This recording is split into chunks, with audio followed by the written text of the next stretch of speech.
Does Capital Chapter 5. The Labor Process and the Production of Surplus Value. Part 1. What work actually is. Good day and welcome. Today we are climbing into one of the strangest, most quietly explosive chapters ever written about something every single one of us does almost every day. Work. Not a specific job. Not a specific factory. Just work itself, stripped down to its bones.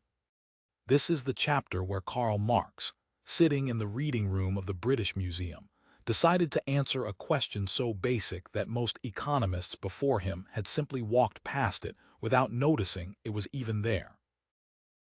What actually happens physically, biologically, historically, when a human being works? That sounds almost too simple to need a whole chapter. That is exactly the trap. The simplest questions are usually the ones nobody has bothered to ask properly, because everybody assumes the answer is obvious. Gravity was obvious too, until somebody got hit on the head by an apple and decided to actually think about it. So let us set the scene. This chapter sits at the very start of what is called the direct production process. Before this, Marx has spent hundreds of pages on money, on commodities, on the strange fact that a coat and 20 yards of linen can somehow be worth the same thing, even though one keeps you warm and the other does not. Now he stops circling the marketplace and walks straight into the workshop. He wants to look at labor the way a biologist looks at breathing. Not as an economic transaction. Not as a wage. Just as a process that connects a human body to the natural world.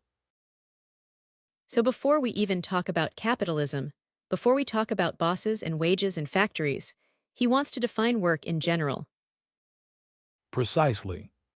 Marx calls this the labor process, pure and simple, independent of any particular social form. Strip away kings, guilds, corporations, communes, strip away every economic system humanity has ever invented, and you are still left with a basic human activity that has existed since the first person picked up a sharp rock. Let me explain it the simple way, the way you would explain it to a 5-year-old. Imagine you are hungry, and there is an apple hanging on a tree. You cannot eat the tree. You cannot eat the idea of an apple. You have to reach up, grab the apple and pull it down. In that single small motion, 3 things are already present. First, you the worker doing something on purpose. Second, the apple, the thing you are working on. Third, your hand and your arm, the tool you are using to do it. Marx gives these 3 things formal names. Purposeful activity, that is the work itself. The object of labor, that is the apple, the raw material nature provides. And the instruments of labor, that is your hand or later a stick, a basket, a ladder, anything that stands between you and the object and helps you act on it. That is basically every toddler with a toy hammer. It is. And it is also every stonemason who ever lived, every farmer, every coder typing on a keyboard right now. The instrument changes. The keyboard is just a very sophisticated descendant of the sharp rock. But the basic triangle, the worker, the object, and the tool, that triangle has never once changed in the entire history of our species. Here is where Marx does something rather beautiful. He wants to separate human labor from something that looks a lot like it in nature, and he reaches for one of the most famous images in all of economic literature. He compares a human architect to a bee. Now, bees build honeycombs of such geometric perfection that a mathematician would need instruments and calculation to match them. A spider weaves a web with a structural elegance that puts many human engineers to shame. If you only judged by the final product, you might say the bee is a brilliant architect. But there is a difference, and Marx puts it almost poetically. The worst architect, he says, is already better than the best bee, for one simple reason. Before the architect builds the structure in reality, she has already built it in her head. So the bee is on autopilot. And the architect is running the blueprint in her imagination first. Exactly that. The bee is following pure instinct, wired in by evolution, repeated identically generation after generation. The architect imagines the building, revises it, argues with a colleague about whether the staircase should be on the left or the right, and only then picks up a pencil. That gap between imagining and doing, that is what Marx calls purpose, and he says it is the defining mark of human labor. Think about the Great Pyramid of Giza for a moment. Before a single limestone block was cut, there was a plan in somebody's mind, refined over years, involving astronomy, geometry, logistics for feeding tens of thousands of workers, and a religious vision of the afterlife. Compare that to a termite mound, which can rise several meters high with an internal climate control system more efficient than most human buildings, built entirely without a single termite ever holding a mental blueprint. Nature can be a staggering engineer. But nature does not have intentions. Humans do. And that intention is the seed from which Marx grows his entire theory of what work means. Okay, but where does history come into this? You mentioned earlier that this chapter is full of historical texture. Patience, we are getting there, and it gets richer from here. Because once you accept that labor always has these three ingredients, the worker's purposeful activity, the object worked on, and the instrument used, you can start walking through human history like a museum, watching how those three ingredients keep changing costume while the underlying structure stays the same. A Neolithic farmer scratching a furrow into the earth with a wooden hoe. A medieval blacksmith with a hammer and an anvil turning raw iron into a plow. A 19th century factory worker feeding raw cotton into a mechanical spindle. A software engineer today feeding raw data into a training pipeline. Different centuries, different tools, wildly different objects, but the same three-legged stool underneath all of it. And here is a small joke Marx himself would probably have appreciated, dry as English tea. Economists before him loved to talk about labor as if it floated free of history, some eternal, unchanging thing called work in general, existing outside any particular society.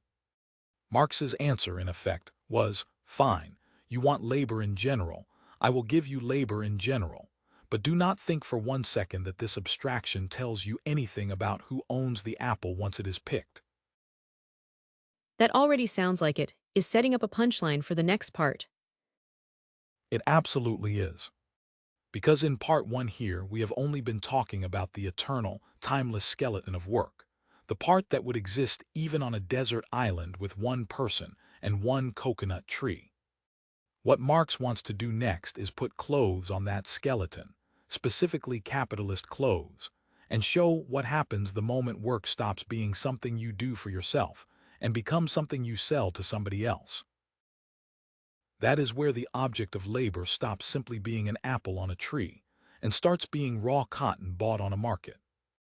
That is where the instrument stops being your own hand and starts being a machine owned by somebody who is not you. And that, dear listener, is where the story gets genuinely dramatic. So hold that image of the architect and the bee in your mind. We will need it again very soon, because in part 2 we are stepping through the factory gates, and the timeless triangle of worker, object, and tool is about to meet a brand new character. The capitalist, who buys your capacity to work the way you might buy a sack of flour, and who has very particular ideas about what should happen once he owns it. I already do not like where this is going. Nobody who picked the cotton did either. See you in part 2. Does Capital Chapter 5 Part 2. The worker walks into the factory. Welcome back. When we left off, we had built the timeless skeleton of labor. A person acting with purpose, working on an object using a tool. That skeleton fits a caveman chipping flint, just as neatly as it fits a barista steaming milk. But skeletons do not walk around naked through history. They get dressed in the clothing of a particular society, and today we are dressing that skeleton in the clothing of the factory. Here is the twist Marx wants you to feel in your stomach, not just understand in your head. Once we step into a capitalist workshop, two very strange things happen to that old, familiar triangle of worker, object, and tool. First, the worker no longer works for himself. Second, and this is the sharper twist, the worker no longer even fully controls what he is doing while he is doing it. Wait, slow down. What do you mean he does not control what he is doing? His hands are still moving the machine. His hands, yes. His will, not quite. Let me explain with a picture rather than a definition, because this is the part that benefits from imagination. Picture Lancashire, England, around 1840. Rows of spinning mules, enormous mechanical looms, roaring in a long brick shed. A worker, let us call her Mary, arrives before dawn.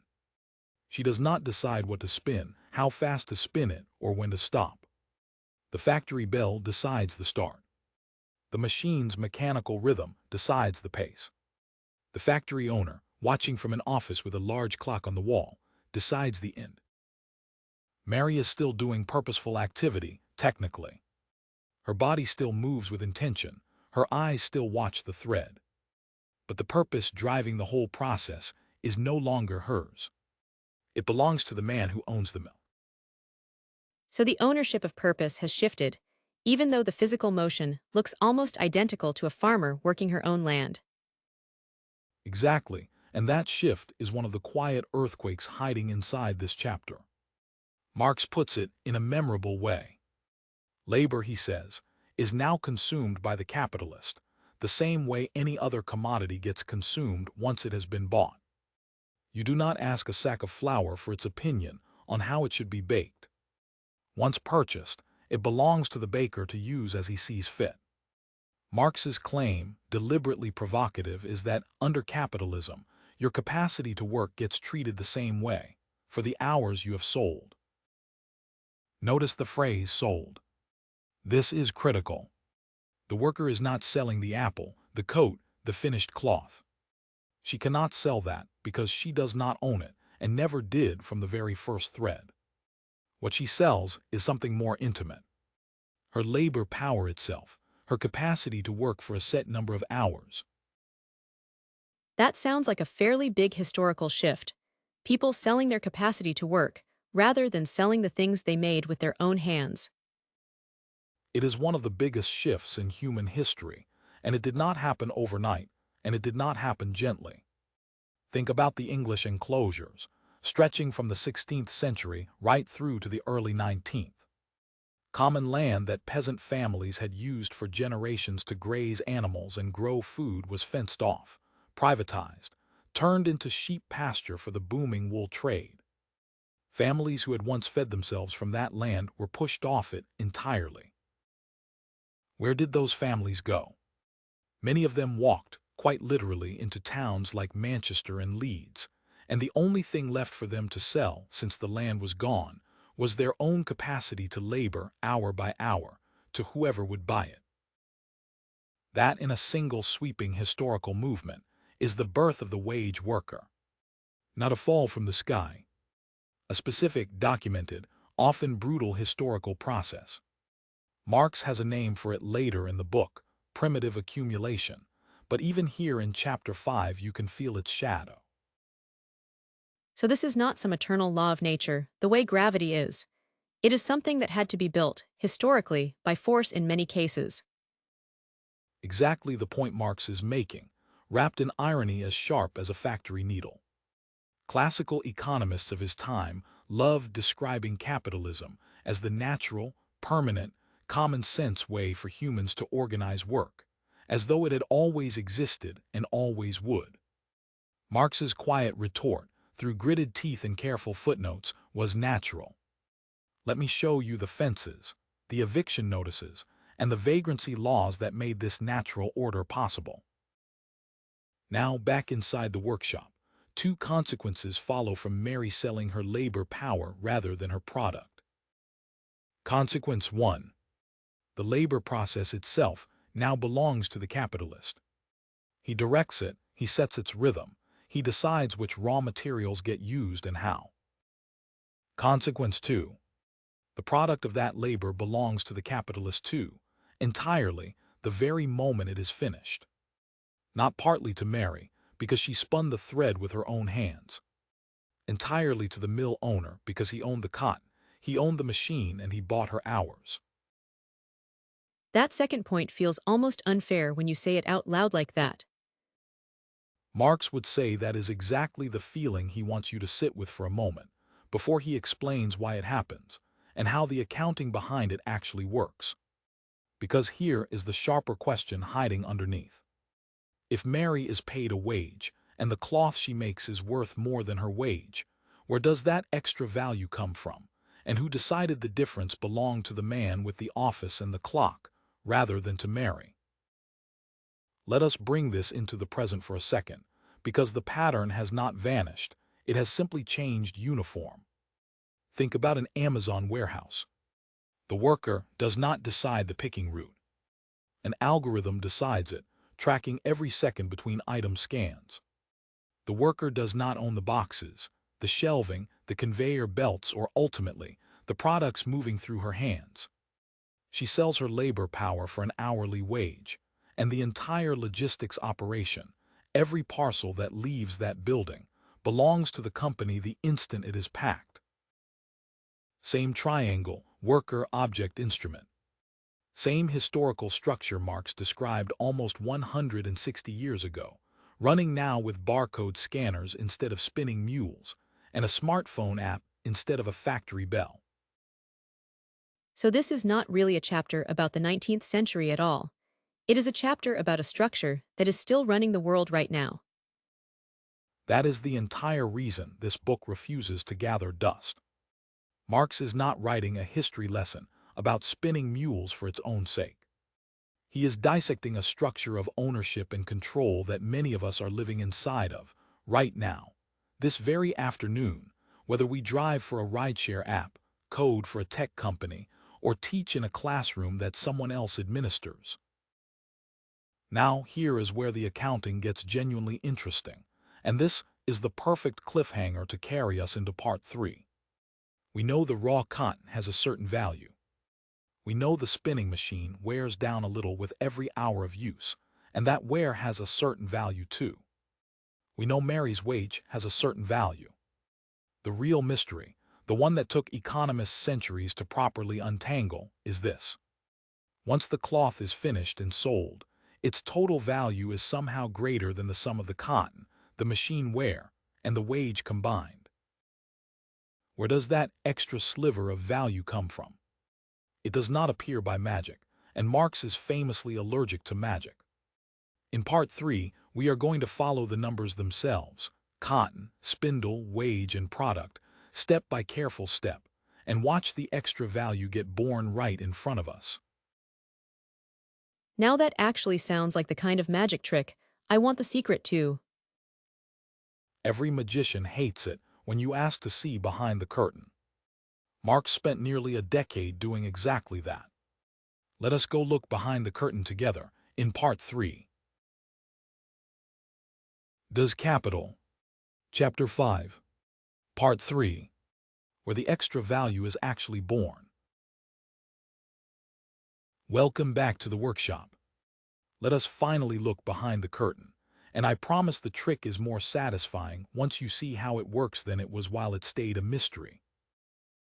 Let me first explain this like you are 5 years old, because the underlying idea is genuinely simple, even though the language economists use to describe it is not. Imagine you have a lemonade stand. You buy lemons, sugar, and cups. Let us say all of that costs you 1 unit of pretend money. You also spend 1 hour of your own time squeezing, mixing, and pouring. At the end of the hour, you have a jug of lemonade that you sell for 3 units of pretend money. Where did the extra 2 units come from? Simple, you might say. From your hour of work. Your labor added value to the raw lemons and sugar that they did not have on their own, sitting uncut in a bowl. That makes sense. My work turned cheap ingredients into something people will pay more for. Exactly, and that basic insight, that human labor is the thing that adds new value on top of raw materials, is the foundation stone of the entire chapter. Now Marx wants to trace this with real numbers, using the example of cotton spinning, because that was the industry defining his century the way software defines ours.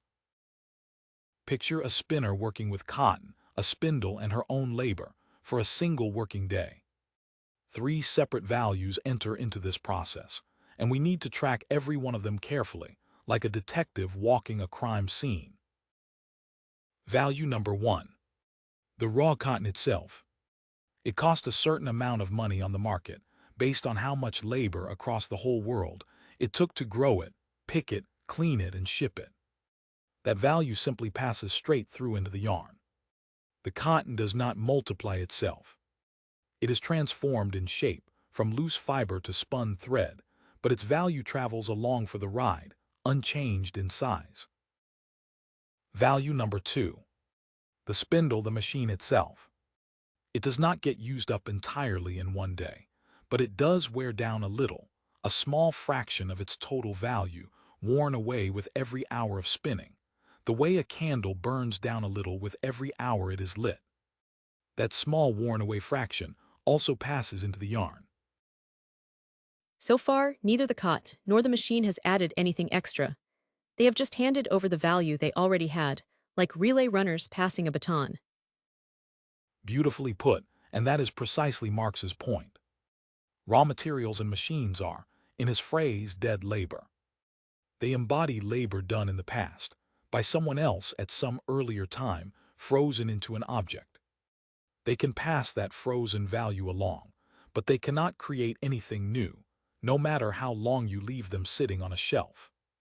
A spindle left alone for a decade does not spin a single extra thread. Value number 3 is where everything changes, and this is the heart of the whole chapter. The spinner's own living labor, her actual working hours, does not simply pass along a fixed, frozen amount of value the way the cotton and the spindle do.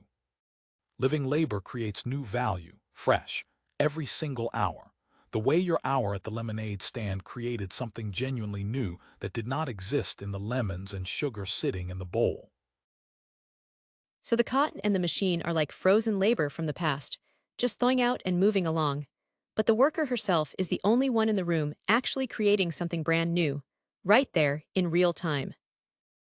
That is the single most important sentence in this entire chapter, and you just said it yourself, which tells me the idea is landing properly. Living labor is the only source in this entire process capable of adding new value. Everything else, the cotton, the spindle, the factory building, is simply old value being carried forward, transferred, like moving furniture from one room to another without changing how much furniture there is. Now here comes the sting, the part Marx builds his entire critique around. Let us say it takes the equivalent of 6 hours of labor, across the whole economy, to produce everything a worker needs to live for one day. Food, rent, clothing, the basic cost of keeping a human body fed, rested, and capable of showing up to work again tomorrow. That 6 hours worth of value is roughly what the capitalist pays the worker as a wage, because that wage is itself a commodity, the price of labor power, and like any commodity, its price tends to track the labor needed to produce and reproduce it. But here is the catch that changes everything. The capitalist did not buy 6 hours of work. He bought a full working day. In the England of the 1840s, that could easily mean 10, 12, even 14 hours. Wait, so the worker gets paid for roughly 6 hours worth of value, but is expected to work 12. Precisely.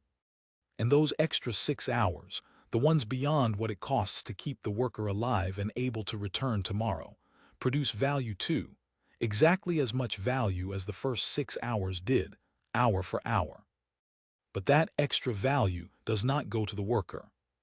It goes entirely to the capitalist, as pure, uncompensated surplus. Marx gives this extra sliver a name, and it is the single most important term in the whole book.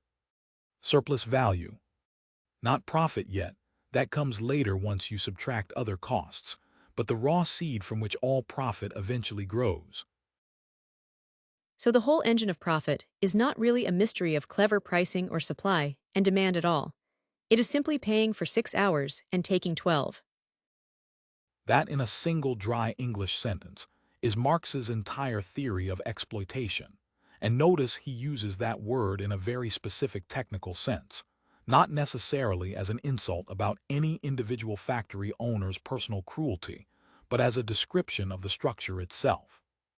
The system is built so that living labor, once purchased, tends to produce more value than it costs to purchase, and the gap belongs, by right of ownership, entirely to whoever bought it.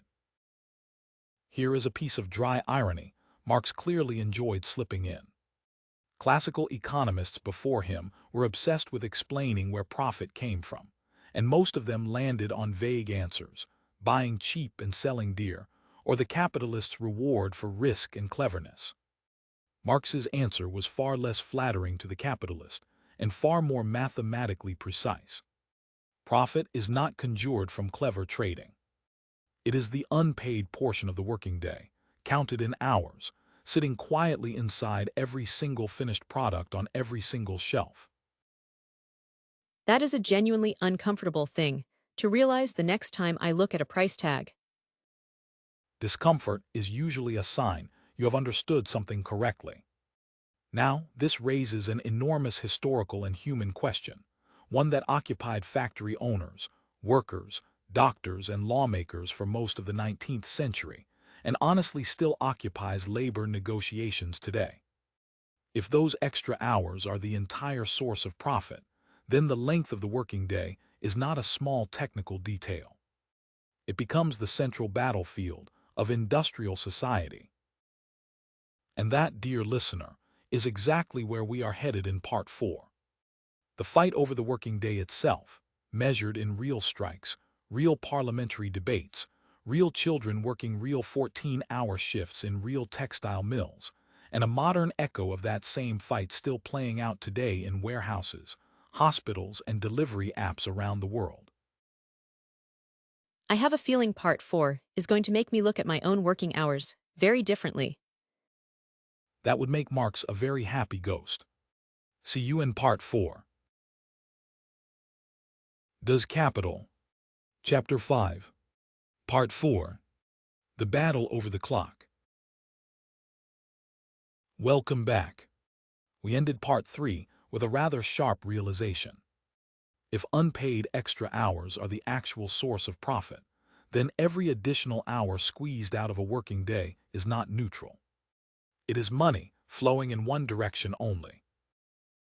So let us walk through history properly here, and I want to resist the temptation to flatten it into a simple story of pure villains and pure victims, because the real story is messier, stranger, and honestly more interesting than that. England, the early 1800s. Factories running cotton mills often kept children as young as 5 or 6 years old working alongside adults, sometimes for 12, 14, even 16 hours a day. Children were valued in some mills precisely because their small hands could reach beneath moving machinery to clear jammed threads, a job that regularly cost fingers, hands, sometimes lives. Now here is where the complexity comes in. Not every mill owner was a mustache-twirling villain rubbing his hands together. Many genuinely believed, sincerely, that this was simply how the world worked, that hardship built character, that interfering with the free market to protect children would ruin the very industry providing those children with any income at all. Ideology is rarely worn as a costume.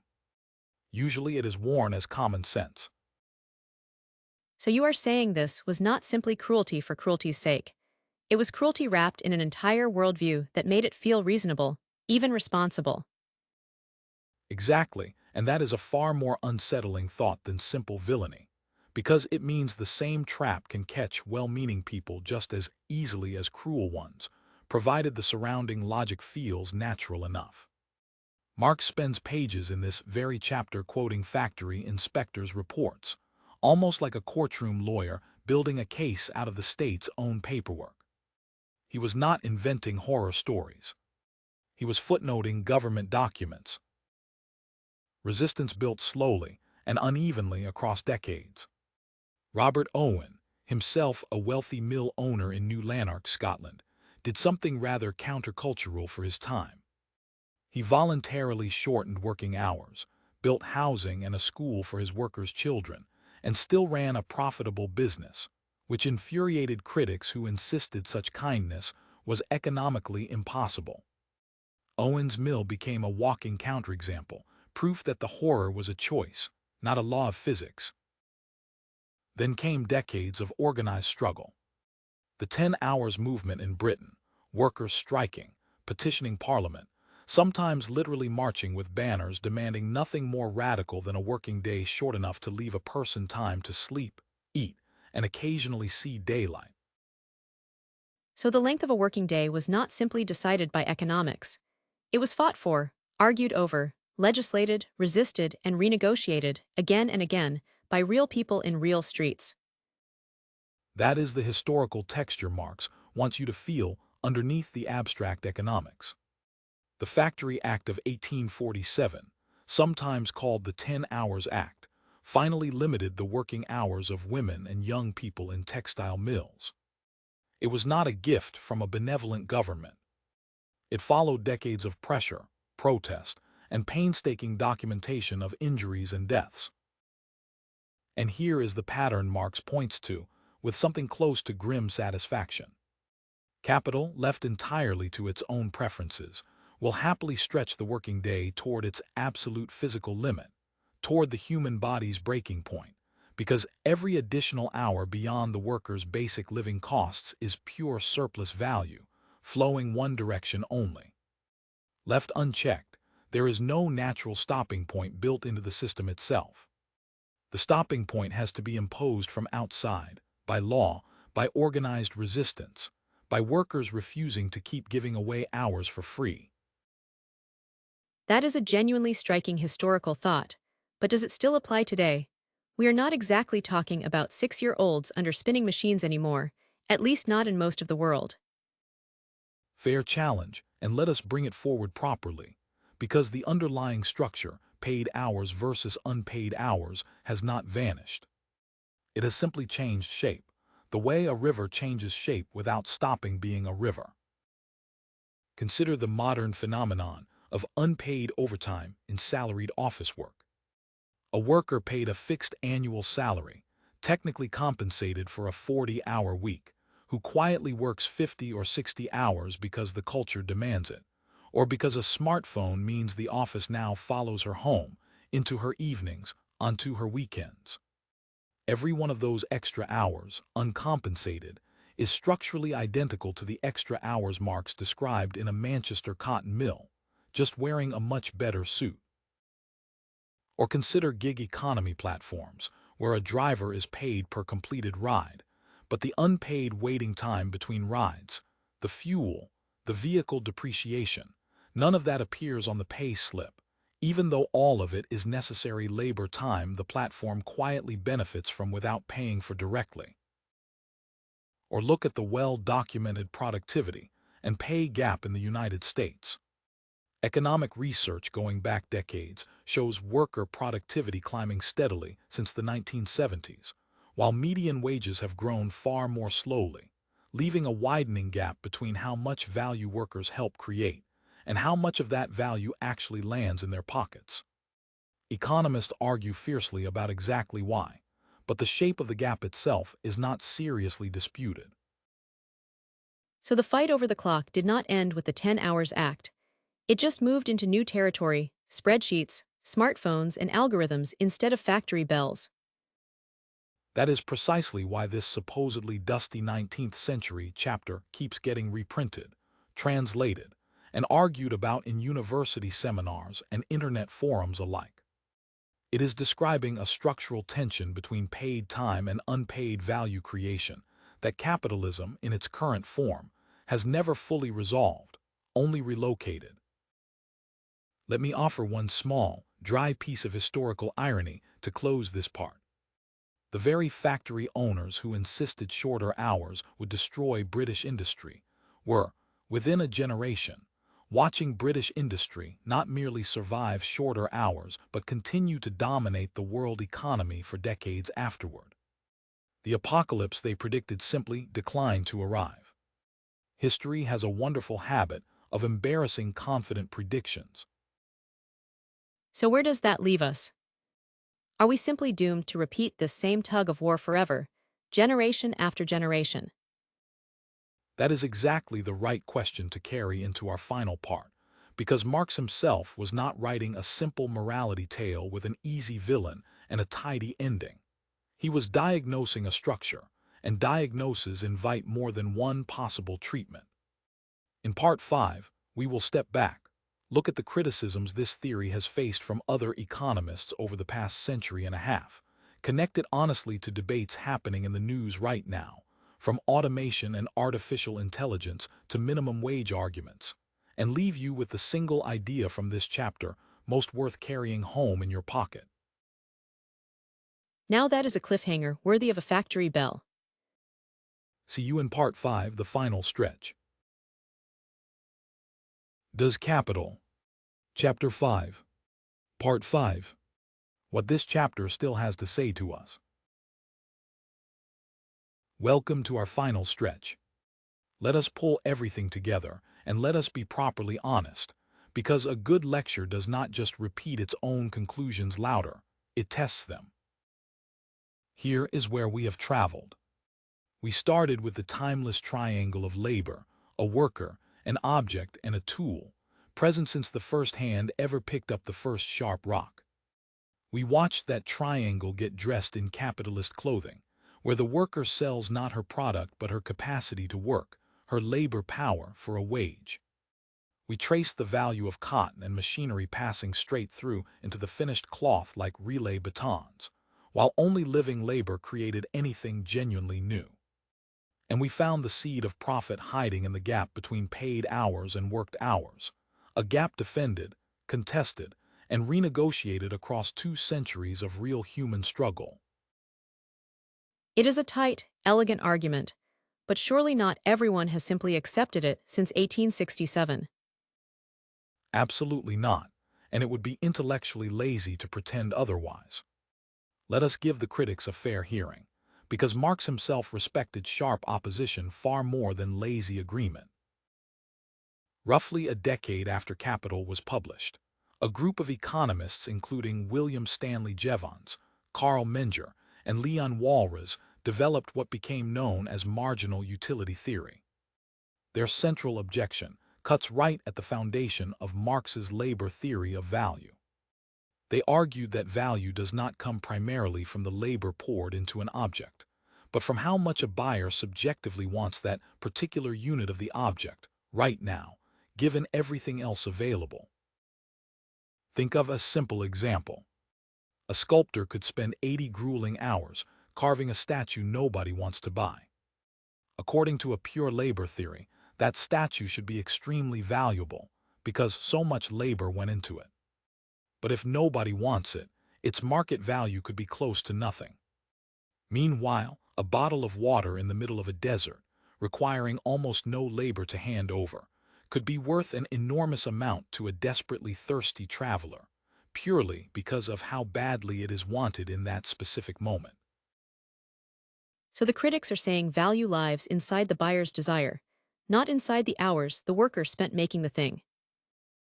That is the heart of their challenge, and it reshaped an enormous portion of mainstream economics over the following century. Marx's defenders respond, reasonably, that Marx was not describing every individual price in every individual moment.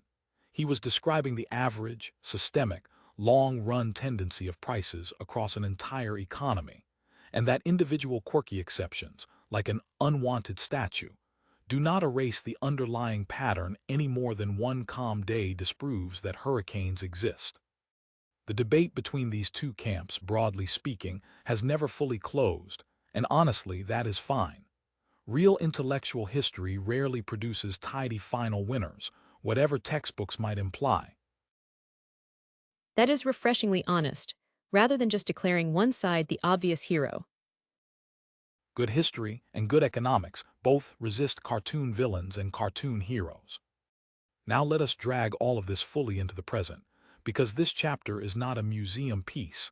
It is a lens people are actively using right now, on ongoing arguments. Consider the current global conversation about artificial intelligence and automation. If a machine learning model can now perform work that previously required paid human hours, months of translation, hours of coding, entire shifts of customer service, Marx's framework offers a rather pointed question. Who captures the value that used to require paying a human wage?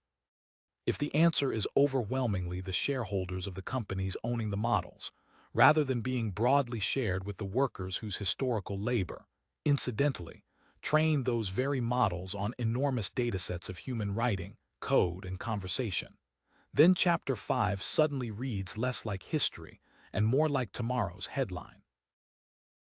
Or consider ongoing minimum wage debates happening in legislatures around the world right now. Strip away the political noise for a moment, and at the very center sits exactly the same question Marx was asking about Manchester cotton mills. How much of the value a worker helps create should legally, morally, and practically flow back to that worker, versus how much may legitimately be kept as return on the capital, the machines, and the risk supplied by an owner? So whether you agree with Marx's conclusions or not, the questions he is asking have simply refused to go out of fashion. That more than any single conclusion is why this chapter earns its place on reading lists a century and a half after it was written. Marx forces a distinction that is remarkably easy to blur in everyday economic conversation, the distinction between labor, the actual living activity a person performs, and labor power, the commodity of a person's capacity to work, sold for a fixed price over a fixed number of hours. Once you can genuinely see that distinction, you cannot fully unsee it. Every payslip starts to look slightly different. Let me leave you with 3 things worth carrying home, in the old rhetorical style of 3, because ideas in threes tend to stick. First, work has always had a timeless skeleton, purpose, object, and tool, running underneath every economic system humanity has ever tried. Second, capitalism dresses that skeleton in a very particular outfit, where a person sells hours rather than products, and where living labor is the sole source of genuinely new value. Third, the gap between what a worker is paid and what a worker's labor actually creates has never been settled by nature. It has always been settled by history, by struggle, by law, and by argument, generation after generation, right up to this very afternoon. That is a lot to sit with after what started as a simple question about apples on a tree. That is rather the whole point. The biggest ideas rarely announce themselves with fireworks. They usually creep in through the simplest possible door, a hand reaching for an apple, and then quietly refuse to leave. Thank you for spending this time with Chapter 5 of Does Capital. Go carry these questions with you the next time you clock in, the next time you check a pay slip, or the next time you watch a machine quietly doing work a person used to be paid to do. Until next time. Until next time.